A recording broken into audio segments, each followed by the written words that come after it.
A while ago, I went to a TED event. One of the things we had to submit was if you were to give a TED Talk, what would the name of your TED Talk be? Then at the event, we had to find another creator and basically present our TED Talk idea. The name of mine is called Stop Trying to Fix Your Hands. And the person to whom I presented was very, very impressed. Like, this needs to be a thing. I'm gonna share it with you. Maybe one day it actually becomes a thing. Okay, so as usual with me, everything leads back to movies. As some of you know, I have PTSD. Especially at the beginning stages of my healing journey, I was really trying to get back to the person that I was before the trauma. PTSD, like, it fucks up your brain, it fucks up your body. I just remember being a more capable person. Nah, this girl got through boot camp at the Air Force Academy. Hell, I made it through the Air Force Academy. One of the most stressful places on earth. I could just handle so much. High school, I did everything. I did basketball, track, theater, student government, J-ROTC. Now I can't ride in a car through the Lincoln Tunnel without getting a panic attack. Every time.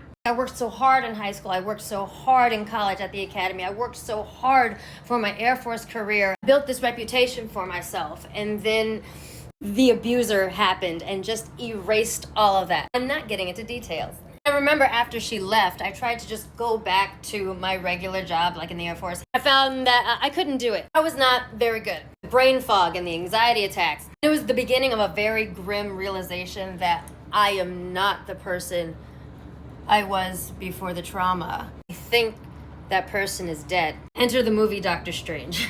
Stephen Strange is in a very similar situation. Like, he's a star neurosurgeon. He worked a good chunk of his life to be able to be the best neurosurgeon. And overnight, he loses it because he gets into that car crash. He spends all of his time and resources trying to fix his hands because he's tied so much worth to his ability to be a neurosurgeon. Very much like, if I can't be a neurosurgeon, then I'm nothing. Eventually, all of his efforts fail, and he turns to the woo-woo, as many of us do. Goes to Camartage, still with the intention of trying to fix his hands.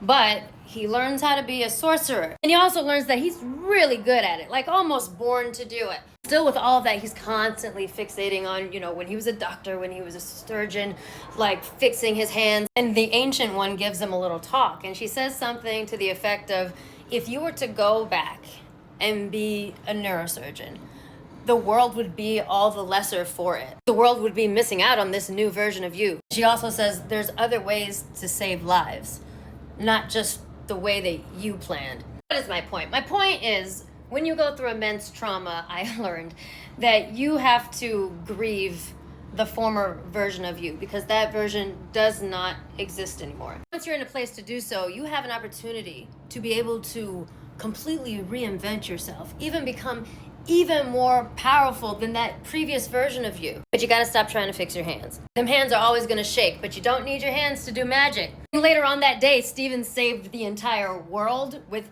magic. A neurosurgeon can't do that. He had to stop trying to fix his hands. You focus all of your time and energy on trying to be a neurosurgeon again, you're never gonna become the sorcerer that you were meant to be. You gotta stop trying to fix your hands. Yeah, neurosurgeon you was pretty cool, but sorcerer you? It's different. I know you spent so much time trying to be a neurosurgeon. We can get caught up in, all the plans that we had for our life that are just gonna never come true. But we gotta grieve them now.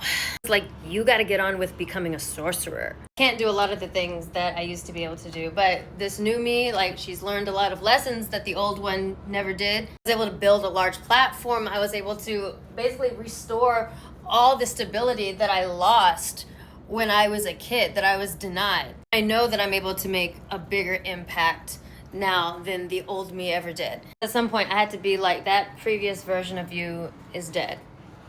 You have to stop trying to fix your hands, Nicki. What's funny, Steven's hands shake like perpetually now because of that accident. And so does mine, like just from anxiety. You see, little tremor. If you've ever complained about my camera work on here being shaky, that's why. I have to put on eyeliner with two hands. Kind of makes it easier to remember because I'm like, I have shaky hands because of trauma too, just like Steven. So yeah. Thank you for coming to my kind of actual TED Talk.